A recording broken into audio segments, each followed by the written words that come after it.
Morning, Botai, Shavua Tov.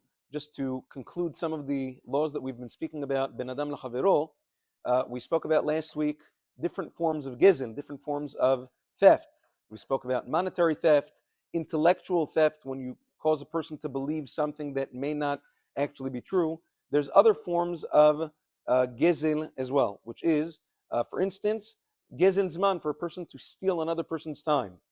The Stipler Gaon, a Gaon of Yaakov Yisrael Kanievsky, Zecher Tzadik Livracha, writes in one of his letters in Sefer Karyana de Igarta. Now, this is something that is very common in shuls, in yeshivot. He says, when people take out sfarim and don't return them, you take out sidurim, chumashim, sfarim, to read from, to learn from, teilim, whatever it is, and you take it out and you leave it on the table and you don't put it back. So he says, over there, he has some choice words for such a person. He says such a person is a gazlan. Number one, he is a thief. Number two, he is achzar. He is cruel. And number three, he says that if a person takes out sfarim and doesn't return them, he does not get rewarded for the Torah or tefillah that he just engaged in. You lose all of the sachar after not having returned the sfarim. So writes the Stipler in Karyana de Igarta. And the svara for that is very simple. After you're done using a sefer, other people may also want to benefit from the sefer, so you have to go and put it back. Sometimes you see, there in certain shuls, there are certain kinds of sidurim, or slichot, or chumashim that people like. And therefore, in order not to chalila lose the opportunity, so what do people do?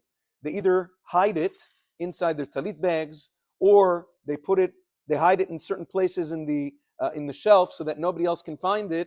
That's considered gizl. You're not allowed to do that. Why? You know something?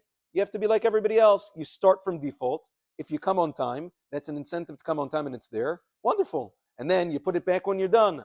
What happens if you love that sefer so much that you can't do without it, and you also can't come on time, or even if you did come on time and it's not available? You're always welcome to buy that sefer for yourself, and you can keep it. However, to take a shul or a bet midrash, a sefer, and to hide it for yourself in your talit bag or in the shelves or whatever so that nobody can find it, that's gizl. That's one form.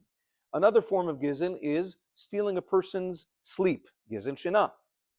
For instance, the poskim point out that for those who have a custom during Chodesh Elul to blow shofar during slichot or whatever it is, sometimes slichot are being held very late at night, after chatzot, or very early in the morning before Netzach Hama, and people are still sleeping. And sometimes, because the shul is so close to other, to houses and the windows are open, whatever it is, so you have shofar, but it wakes the whole neighborhood up in the process. That's called gizl shina, and it is absolutely asur. There is no reward for something like that.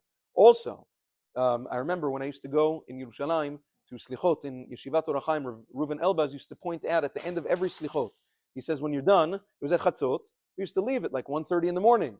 So he says, when you're walking out, make sure to walk out very quietly.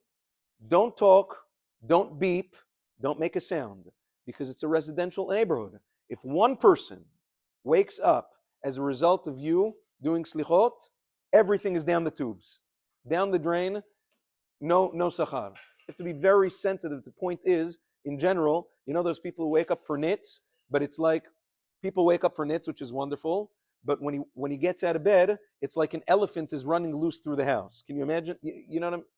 So he woke up for nits, but he destroyed Sodom v'Amorah in the process. So what exactly did we accomplish? A person has to be sensitive to other people's needs in order not to chalila transgress not only financial gizl, which is obvious, but other forms of gizl in the process. Have a wonderful day in Shavua Tov.